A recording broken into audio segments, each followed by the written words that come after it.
Seemed like that kind of trapping defense gave y'all trouble in the second half. Just what changed for your offense first, second?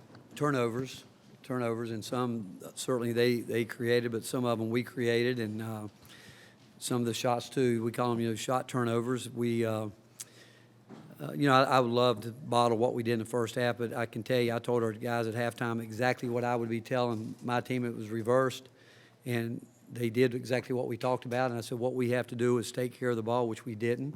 But you give them credit for that because when we were playing well, I thought we were physical, doing what we needed to do. When they were making the pushback, they became the more aggressive physical team, and they got on the glass early. We were on the glass, but the turnovers. And they're an outstanding team. I tell you, they present a lot of problems, and at no point in time I can tell you when I walked off the floor at halftime did I not think they were going to make a push to get back. And but we're going to have to learn from some of the mistakes we made. And you're right, we by them just running a little bit of a shadow right there. But we weren't getting the stops we needed either. First half we got more stops and got out and got going, but. You got to give them total credit for again what we did to them. They turned around and did to us in the second half. But I think you had two teams that were playing extremely hard, and both teams this time of year, I thought really found themselves in a big way. But I can't thank our fans enough here. I mean, it's been just really one of those years where Tom told me coming in that we just went over averaging over 18,000 for the year, and it's awesome. And certainly once we got into conference play, Thompson-Boling has become one of the great places in college basketball to be and see a game. And people that come over that here for the first time, they just remark to me they haven't seen anything like it. And so we appreciate our fan base and what they've done to help us this year, because this league has been brutal. I mean, it's been a brutal league in terms of every night you go out, it's difficult. And we all need advantages at times. And again, there's no doubt I think our fans helped us today. Coach, you kind of touched on it, but as a coach, when you're watching film, do you kind of show them the first half and say, if you do this, you can beat anybody in the country? Show them the second half and say, if you do this, we won't win another game? Yeah, well, Rob, it is. But I said, that's a big if. Now, we mature enough, and you come off the floor, guys were really locked in to start the game, and we shot the ball. I mean, when you shoot the ball like that, I mean, winning's hard, but when you make shots, I don't want to make it sound like it's easier, but it is. But when you're not making shots, it becomes, and you can still win games by not making shots if you're getting shots. But if you're turning the ball over and letting the team run down the floor and score with no defense, if you're plays like that, you can, then the Big Mo starts turning their way, and so the two have to go together. Then we did not do a good job at times when they were making their push to get back with a middle ball screen. We simply weren't. We were not aggressive in the middle of the floor like we needed to be, and they're good. They've got talented, and they have some older guys that they're not going to flinch. They're going to keep playing, but I told our guys we're going to learn from them because we still have to get better, and we still got to grow up and understand that when you have a lead, you can't keep throwing those lifelines out there. And we knew it was going to be tough. We didn't expect it any other way, but we found a way at the end. We didn't do a great job on the free throw line. They didn't either. I mean, they had opportunities. I think we both missed 10 free throws. I don't know. Well, I think we missed two. Did we miss all three of our 1-and-1s? I think we missed two of the 3 1-and-1s, and those become turnovers. Mike, then Grant, and David. Rick, you mentioned getting a lead and throwing lifelines out there. That's something you've talked about quite frequently in the past couple months. What do you do at this point to clean that up when you're headed into a time where that ends a season? Well, again, to clean it up, I think again we'll keep talking about it, but it's where it's managing the game, and certainly again you can't take anything away from Arkansas. I mean they created some of that because they are a team that can really get going on the offensive end just like we did. And I told our guys that. I've seen them do to teams what we were able to do in the first half. I mean I've watched it, and but I'm a little bit older, been around longer, and I've seen it. But we've got some young guys that when you go off the court for 15 minutes, you come back and I thought Josiah was terrific from a mental standpoint with our guys. I mean, he did some great things talking in the timeout. I mean, he even told some guys, hey, man, we can't shoot that ball. That's not a good shot. You know, you settled. That's what, again, and he, I thought, through that time there where we were struggling, he made some big plays for us. But his leadership was terrific. Again, obviously, we got in foul trouble with our post guys. But I think a big point in the game was when we went back with Brandon and Jonas, when they were trying to go inside, and their defense and rebounding was big. And then, obviously, when you go back to our turnovers, but then they were getting offensive rebounds early in the game. We were. And they turned that part of the game around. But Jonas and Brandon's minutes were huge that last time they were in there together.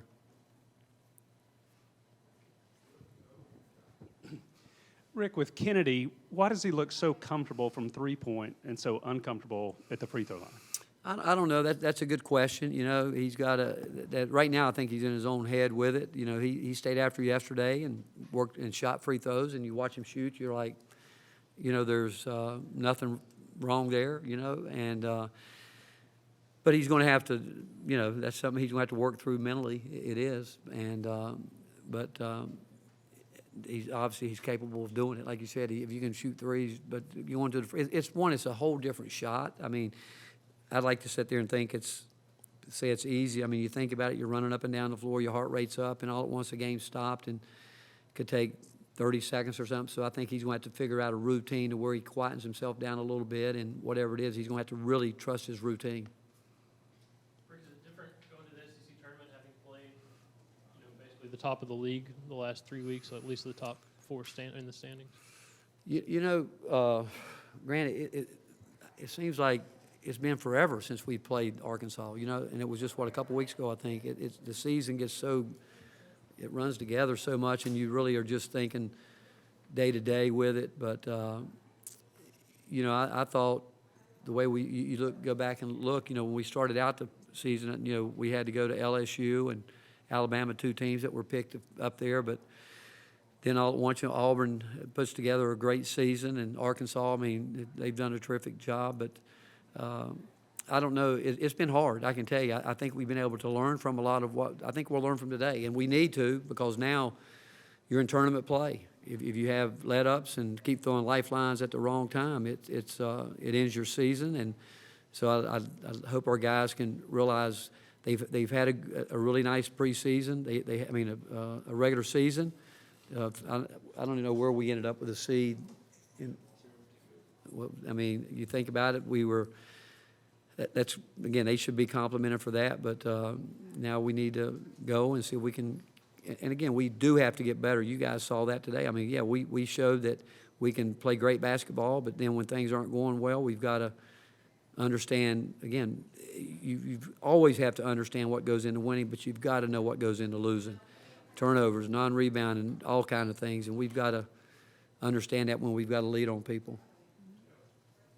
Did the team's three-point shooting surprise you today, just after how they did last time? You know, knock on wood, you know, we early in the year, you know, we shot the ball well, and then we went through some laws with it. I think every team does that, but when we take good shots, when we take rhythm shots, I've said all year, I think we're a good three-point shooting team. Are they all going to go in? No.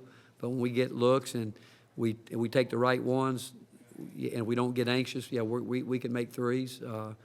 But still, we talk about how important rebounding is. I mean, I like to think we're going to make them all. In the first half, I think we missed two, but you know the numbers are there for a reason, and they normally pan out that way. But when our guys are open and take good shots, we feel good about it. Hello, Coach. So I was just wondering, based on how the last game went with Arkansas, where you had faced a lot of tough defense in your previous matchup, and then this matchup now your team has scored 78 points. I was curious to what kinds of plays you're able to drop in that first half to get a lot of successful looks from three-point range. I was wondering what you guys look back on and changed from the previous matchup to this matchup. Well, you know, I would not say a whole lot, because we felt like about a month ago we had settled into the offensive package that we like, and we'd tweak a few minor things, but honestly, the difference is we made shots. I can go back and tell you up there, we went through a period in the game where Santiago had 2 wide open shots. He had one where he had a chance to dribble the ball and shoot it, and nobody, just they had gotten confused on defense. It didn't go in.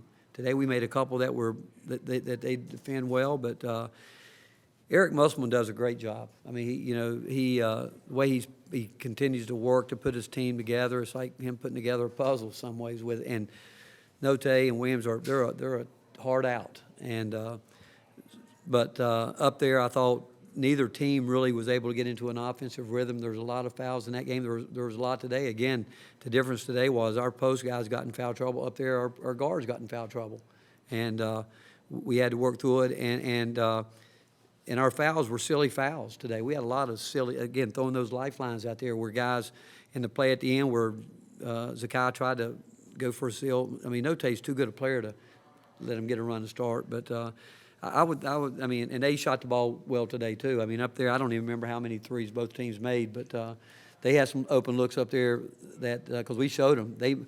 We missed some layups up there at the rim. They did too. I mean, we showed where they missed a couple point-blank layups, and layups that you'd think that both teams would make. And but I think it goes back. Both teams are, they're defensive-minded first, which I think, that's pretty obvious. But like I said earlier, when the shots go in, it all looks pretty. It does, even when you're not doing anything particular on offense. We wanted to make sure that we didn't do what we did up there, charging. I mean, that was a big emphasis up there, and we wanted to pick up a couple of charges, which we did, but we tried to make Williams have to defend some if we could, because he's such a, I mean, he does a lot standing there in the middle of that lane like he does, and so we had to try to occupy him as much as we could. Rick, I was going to ask you about the fouls too. I think Arkansas took almost 33s and still shot 27 free throws, and the foul trouble you had over there, the foul trouble here, is some of that a product of the way Arkansas plays, or is that just something else? It is. It is. They put pressure on you. They both inside, outside, and some of those were from rebounding fouls. And yeah, but some of our fouls were really, you can't make them. Like I told again, halftime, they're going to get aggressive. They're going to get going downhill. They're going to try to put fouls on you so they can get to the free throw line early, which they did. And again, that's terrific coaching on their part. But again, we told our guys that it's going to be that simple.